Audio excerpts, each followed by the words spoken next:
This article here is Identity, What Does It Mean to be Welsh? By Nicola Bryan of BBC News. And it's basically foreigners who've moved to Wales complaining that they don't fit in Wales when they dress like they're in their native country, and they wonder why they don't fit in.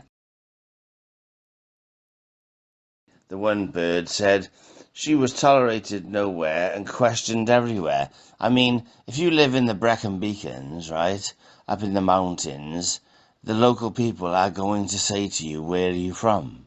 Because clearly you're not from there. You're not an indigenous Welsh person, are you? And they're making out they're shocked by this. Then she goes on to say, oh, when she and her family moved from East London to the Brecon Beacons National Park, they were poster children for multiculturalism and globalization. Like the people in the Brecon Beacons want globalization, you know? I know she lived in a remote house, blah, blah, blah. She couldn't find anyone to work with Afro-textured hair, so they had to get a hairdresser from over the border who would travel to see them, and they couldn't get Jamaican food or their Caribbean drink sarsaparilla, you know? Did they really think they were going to find those things there? I honestly, it blows my mind, this absolute nonsense that they write. And then it's, oh, hikers were often surprised to see a young black girl in the rural Welsh hills. Even if I was in my own garden, walkers would be thinking I'm another walker. And I'm like, I'm in a dressing gown. You know, the implicit idea was, why is she here? Did she really think that they would just think, oh yeah, there's an African there, she belongs here? She expresses shock that people used to ask where she was from, you know?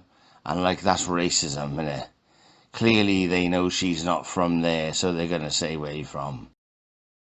The other woman in the article says she's from Cardiff, and she's half Iraqi, you know, but she says she's got dual Welsh heritage and Iraqi heritage. She dresses like she still lives in Iraq, right?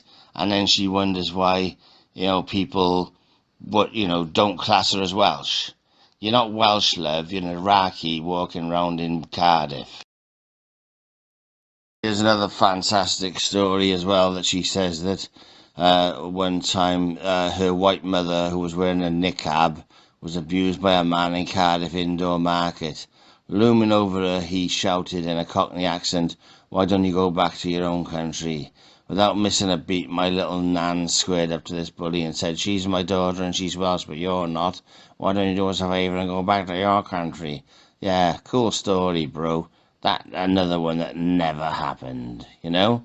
Like, they're walking around in niqabs in Cardiff and complaining that people don't see them as Welsh. Can you see what I'm saying there? You know? They want to stand out as being foreigners, but they also want to be classed as Welsh. It's not going to happen. It's just not going to happen. This is just a load of nonsense. It's another story of, look how racist you people are. How dare you not accept us?